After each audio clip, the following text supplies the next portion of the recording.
majority of which were not impoverished before the floods. They were earning their way. They were taking care of their families, of the earnings of their lands.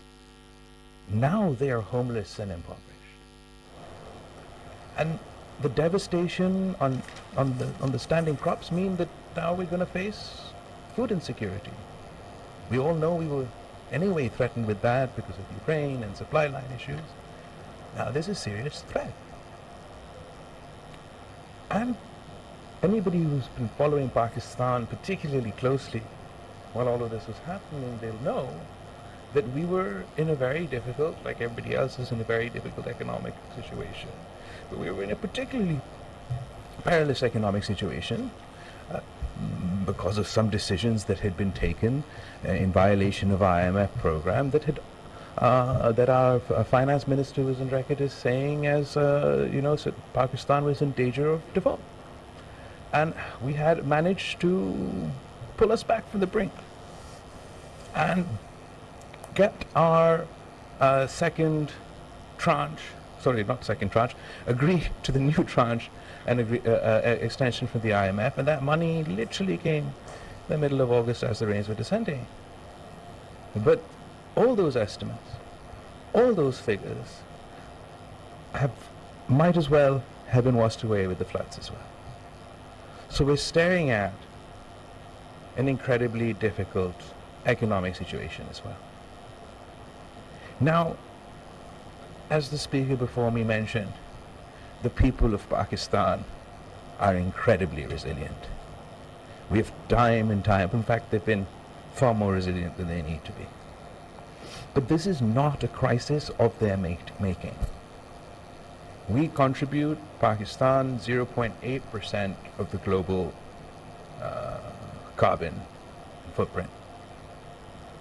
And literally, the 33 million people of Pakistan are paying in the form of their lives, in the form of their livelihoods, for global warming that they didn't create. So as the UN Secretary General has stated, this is not about charity. This is about economic justice.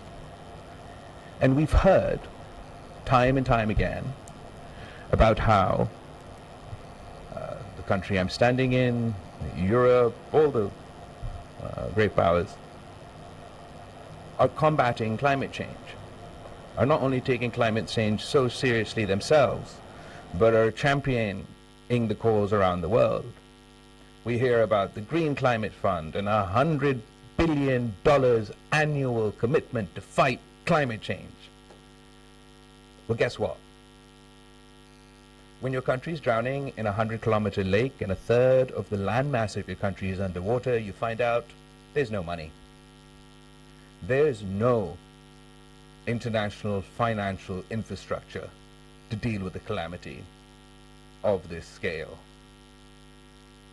There is the loss and damage is a conversation we're still debating about happening. And that is incredibly frustrating. But now this is the opportunity in this crisis. The Pakistan's message is that it is us today, it could be anybody else tomorrow.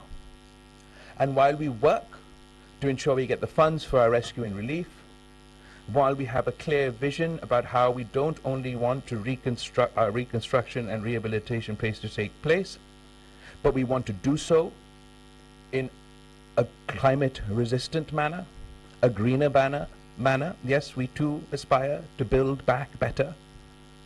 So while we have that clear vision, and we engage with international financial institutions, and there's novel ideas to discuss with, rather than the great powers, we should say the great polluters, to discuss with the great polluters about debt swap and other mechanisms that may help us here and now.